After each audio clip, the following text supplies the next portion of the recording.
And you know what else I like about Uncle G? He always gives us a nice winky face or a wave into the camera. He never forgets about it. Never does. Yeah, he knows how to work the camera. He knows how to work the audience.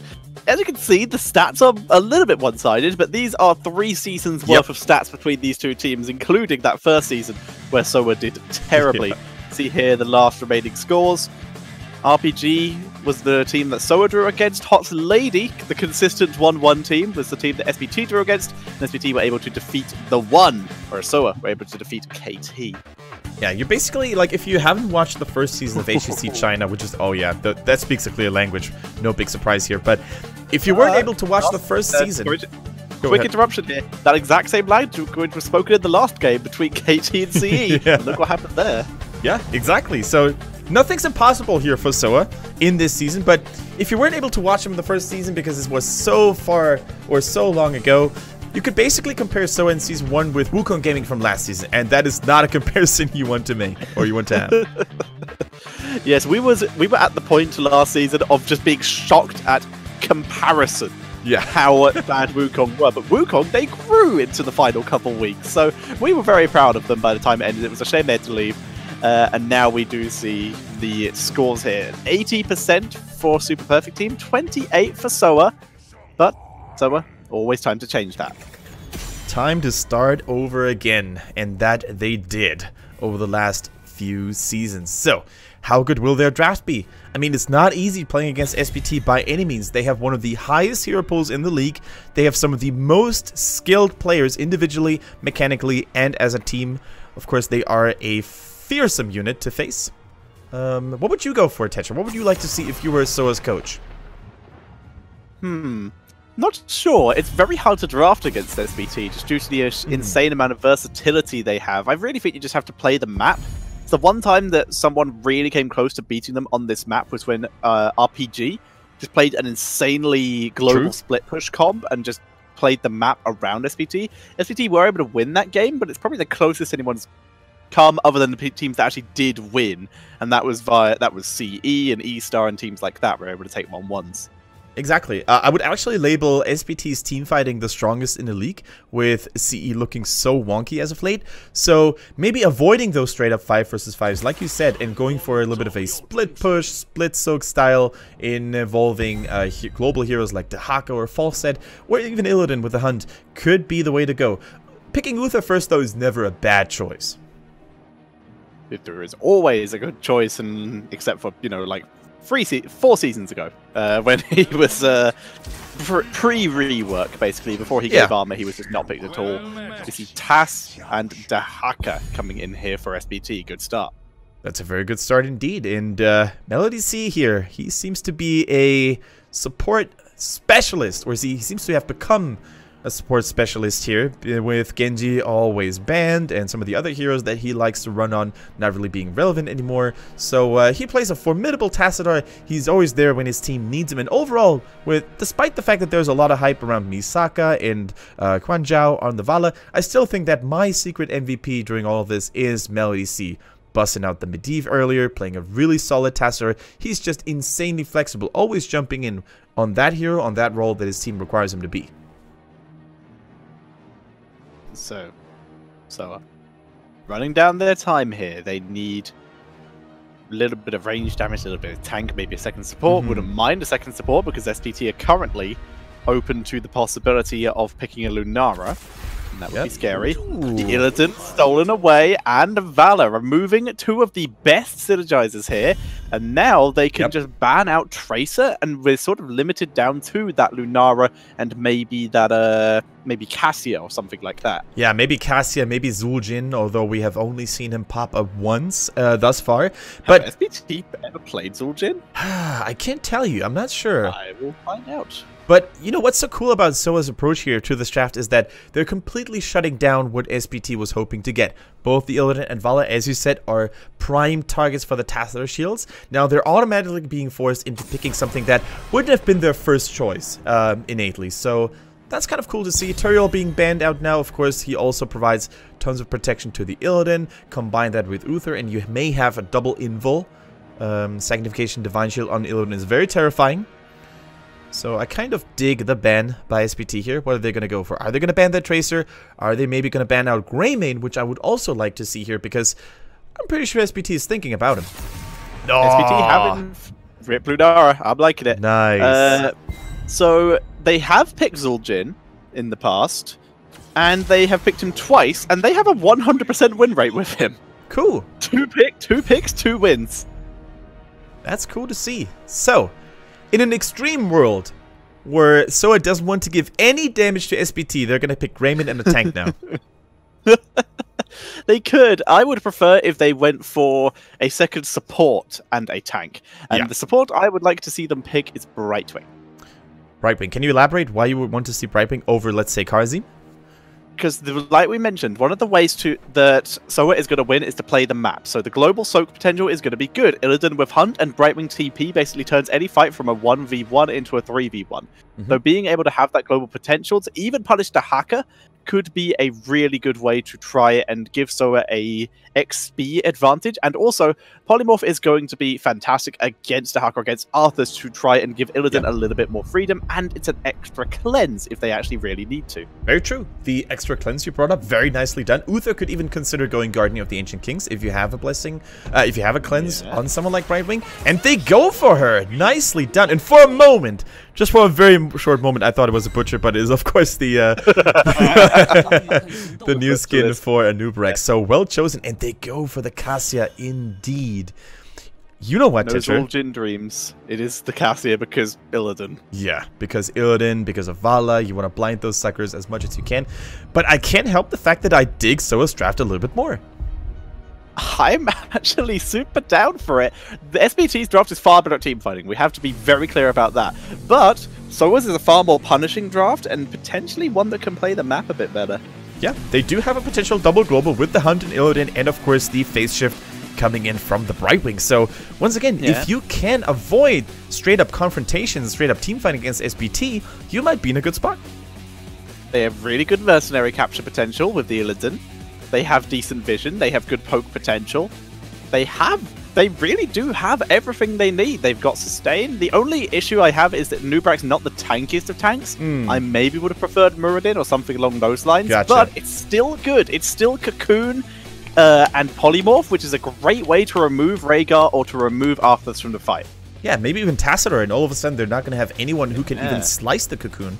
Because that is one of Tassadar's greatest strengths. His fast attacking auto attack, the Tickle Laser Beam, is so good at making Cocoons explode. And that might have been actually another reason why they wanted to get rid of Lunara too. The poison would have been so nice against the Anubarak Cocoon that if it was their bigger plan all along, they just make such good choices in really paving the way for their comp to shine. Very true. So, ladies and gentlemen, we are loading into our match number 3. It is going to be our 2 currently #1 teams, Super Perfect Team versus SoA.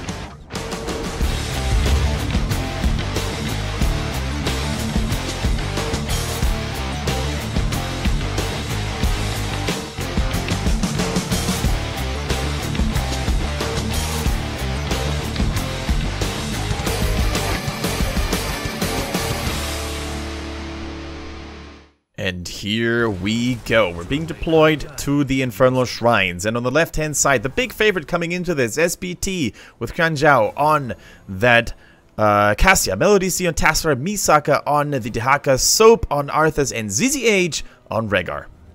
Whereas on the right, coming out of nowhere, it's SoA. Start over again with Faye on Illidan, Uncle G on Uther, TY on Brightwing, Spark BZ on Anubarak, and Molly on Valor, because he is nothing but consistent.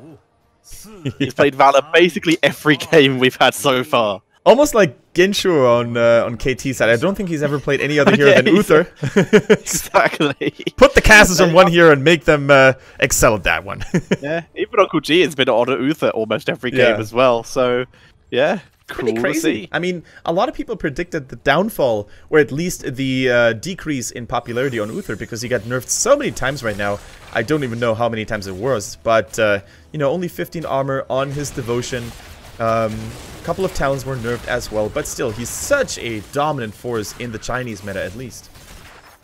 So SoA, going to be looking for some early kills due to the fact that their Shrine Clear is far inferior to SPTs due to Arthas and Dahaka, sorry, being on the side of SPT. Even Psystorm, Lightning Shield, and even Fend adds to that crazy AoE clear very, very efficiently. So we'll look to find advantages anywhere else they can, at least in the early game, or they may just give up the first Punisher due to it being not too strong, at least this early stage in the game. Misaka here in trouble. Does he have the burrow left? Yes, he does. Faye, though, taking damage from the towers, and another stun. First blood goes over to SoA. Beautifully done, shutting down Misaka, who also played the Illidan yesterday, by the way. Excuse me, he played Illidan yesterday, but who's also once again going for the bruiser like Dahaka. And Melody C, though, has a dimensional shift at the ready. Exactly what we're talking about, looking for... Oh, my God, Faye! So aggressive. So far, it's going okay. Being forced to back up, though, because Arthas has also rotated. Dahaka has tunneled up as well. Faye being dragged. Can he escape? He doesn't have friend or foe yet. And as such, he's taken down due to the crazy AoE damage. Uncle G dropping as well. Oh, yeah. That is what we call overstaying, as SoA loses 2 members. Faye, you are not Hugo. you cannot do the impossible. You are Hugo. No, it was definitely too much what they asked for here. With Arthas in the mix, of course, slowing his attack speed down there as well. He actually got lucky in a sense that the towers were out of ammo, otherwise he would have fallen way quicker. But, you know, they still tried to bite off more than they could chew. And, I'm slightly concerned they haven't gone for immolation, meaning that this is likely going to be a meta Illidan, meaning that they actually want to teamfight this, which is very risky against Dahaka and Arthas. Let's see if it works for him for now, as Jen Zhao is being forced back, but they want to fight into a Arthas and a Cassio with an Illidan team. That is dangerous, risky, and potentially suicidal, but we will see. Also, they made a big commitment now, SoA, that is pulling all people to the top. It's a 5 versus 5 now. Dahaka joining the fray, already splitting the team in half. Illidan now needs to be careful. If he gets dragged and chain CC'd, he might be in trouble. And Nofo getting him out of there. Smart BZ going in with very low health, but he needs to get the CC to give his team a chance to try and turn it around. Beautiful fend from Zhen Zhao, forcing Brightwing and Valor back, and they are able to pick up the kill to a Nubrak. Faye trying to be a distraction, but this is currently a 5v4. This is not a fight that SoA should be able to win, but they are starting to drop those health bars, going for a good kill, and they pick it up. Current kill count 1-1. Yeah, that was crazy. The main disadvantage here for SPT is the mana bars. Rhaegar, out of mana. Arthas as well, out of mana. Very out of mana. Yeah, Uncle G, he needs to take a sip to the healing fountain as quickly as humanly possible. And look at Melody C, trying to steal minions, trying to steal skeletons with that Psystorm. Needs to be careful, though. It's 30-30. Current I think someone's doing this. 3-2. They are the team fight, even though it was still a 1-for-1 in the team fight. They are able to take this first objective. They're slightly behind in XP, but as long as they can grab some towers with this Punisher, they can be able to get some decent value. In the meantime, though, Dahaka is split pushing. You see Brightman finally heading down to the mid lane to try and get some Soak of her own. Smart BZ looking to follow up on the Punisher, but Tassadar was able to dimensional shift, and that was a beautiful bait. It was a beautiful bait indeed. Arthas a little bit isolated, now getting help from Misaka here as well, taking huge amounts of damage, but so is Vala. She manages to vault out of harm's way for now, but SoA's health bars are looking demolished. That was nearly dying to the exact same strategy 2 times in a row, of basically having everyone of SoA push up in the top lane and having Arthas and Dahaka, coming up from behind. Same strategy twice. Fool me. Yeah, fool them once, shame on you, shame on them. Exactly. I've done that completely wrong. I got so messed up. But either way, you guys know the phrase, as we see Zhen Zhao clearing up this minion wave, using the fence to great effect. There we go, that's exactly it. And, you know, XP-wise, we're doing pretty well here. Both teams relatively even, so a little bit lagging behind, but they will sure catch up. And there we go, level 7. What is Uther going to go for? Are we going to see Guardian of the Ancient Kings? No, we see the Cleanse, we see the Hand of Justice, followed by the Shield on Brightwing. Not going Cleanse, no double Cleanse, but going full teleport build. A touch of the past here, if you will. Yeah, and with Illidan, when you already have a cleanse on your side, this is completely fine. We saw this a lot in Open Division yesterday as well. It was to great effect. So, big fan of this particular style of just teleporting onto Illidan. Brightwing does have the teleport cooldown reduction, which means consistent shields.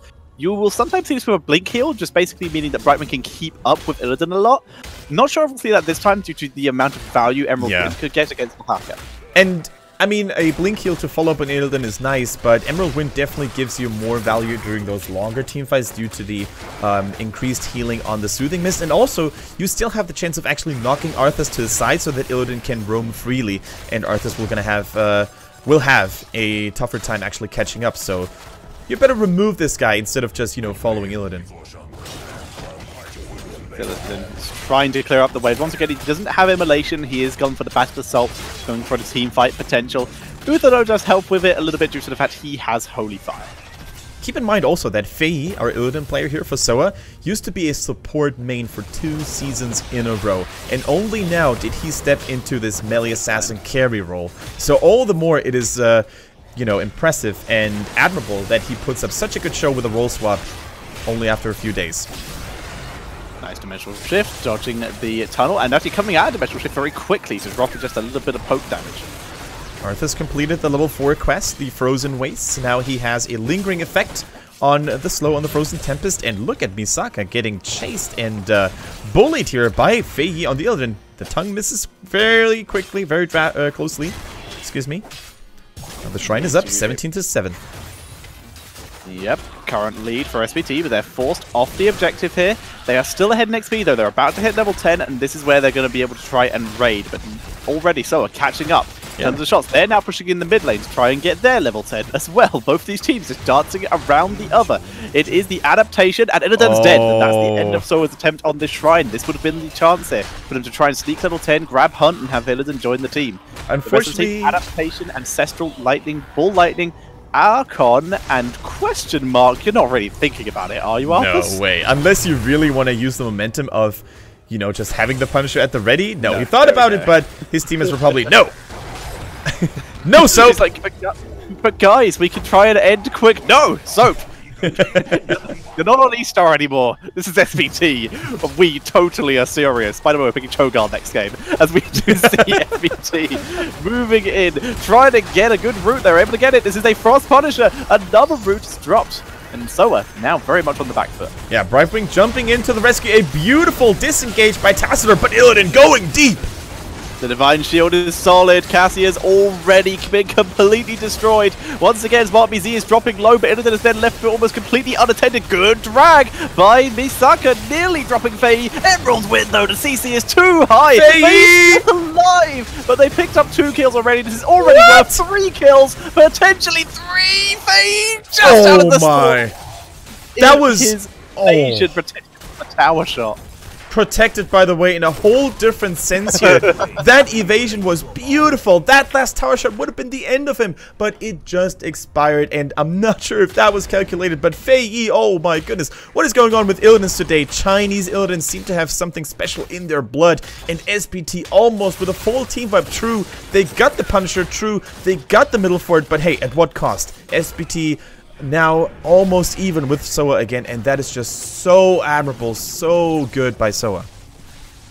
But it is impressive that SPT have been able to soak up so well to keep themselves ahead in XP. But for now, we're seeing another attempt by SoA for another kill. Hard burrow, nicely done, easy peasy.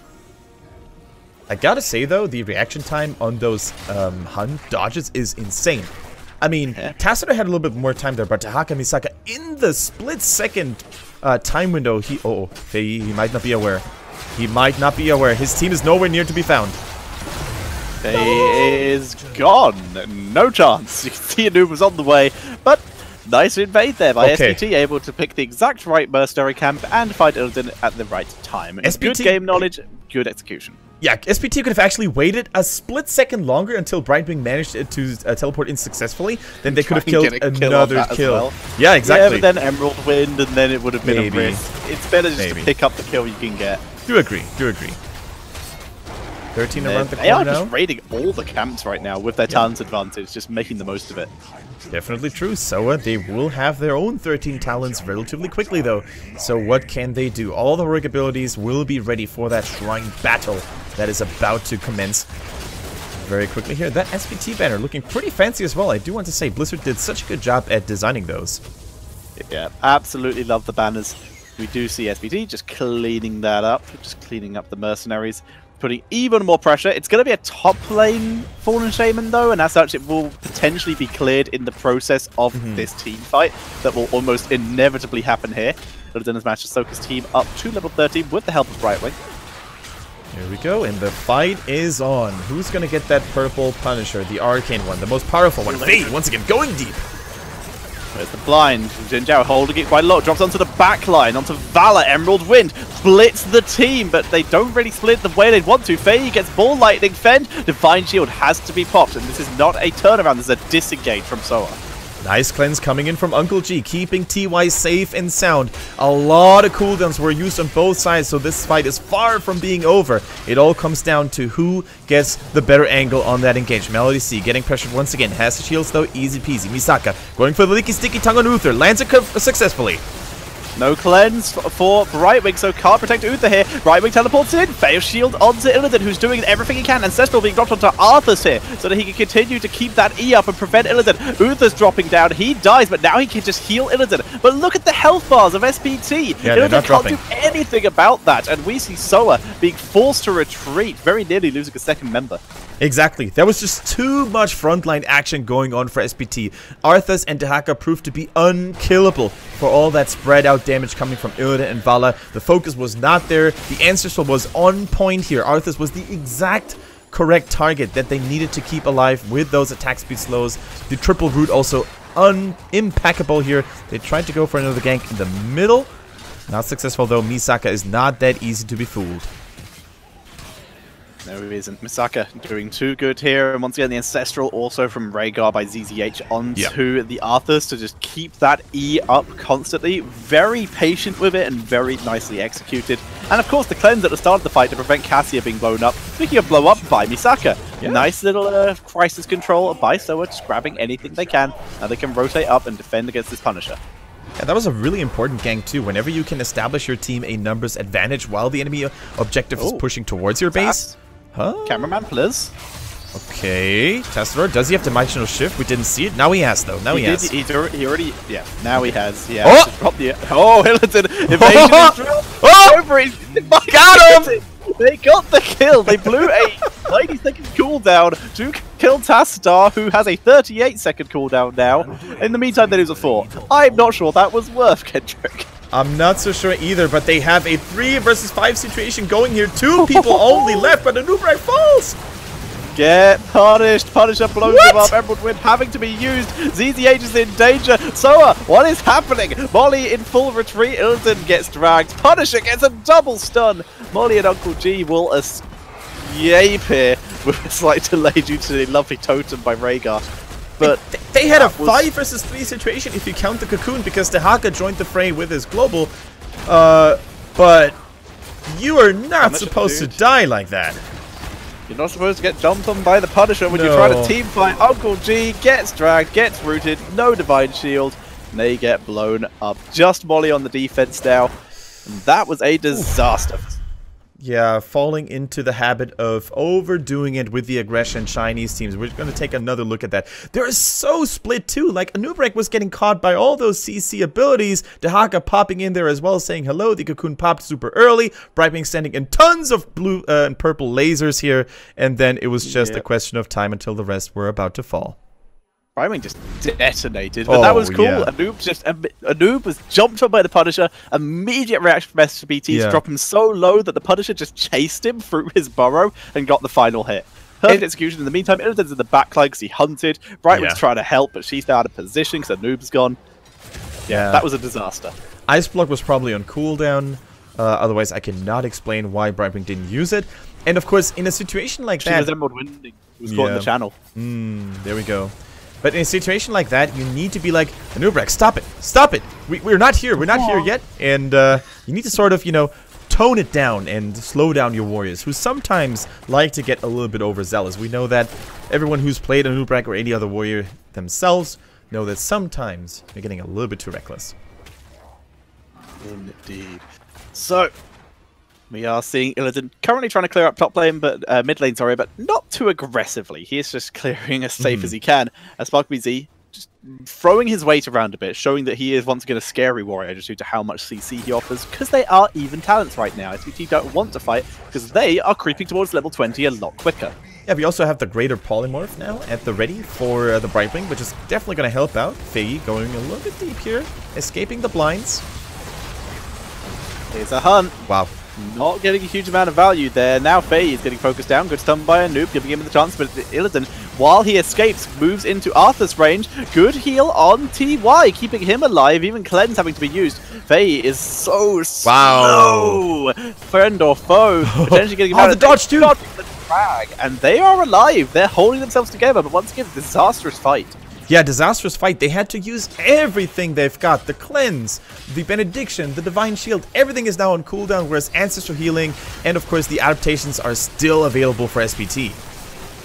They're going back in. Round 2, relentless aggression as they're trying to get onto anyone. Rhaegar might be the target here. But then once again being forced to back up. Down goes a noob. And look at the health bars, still over half for everyone on SPT except for ZZH, but he is staying far enough back that it doesn't matter. 2 kills going over, 2 super perfect team, and SoA in the full defensive mode right now. I think SoA tried to get in another teamfight before SPT were to hit level 20, so you can't really fault them too much for reinitiating. It was just that they needed to fight that a little bit more, you know, more focused maybe. You know, they were close to bringing a target down, so it was really a tough call to make. But SPT, of course, now in the absolute driver's seat. They're going to rock this level 20 with that Mortar Punisher as well. I mean, I'm still holding due to the fact that I think SoA have just been playing this wrong since level 1 because they didn't pick Immolation. They're not utilizing the fact that they have a far better map control comp, and they're instead just going for team fights and cheeky kills like this, which they may get. Never mind, race car to hack us out.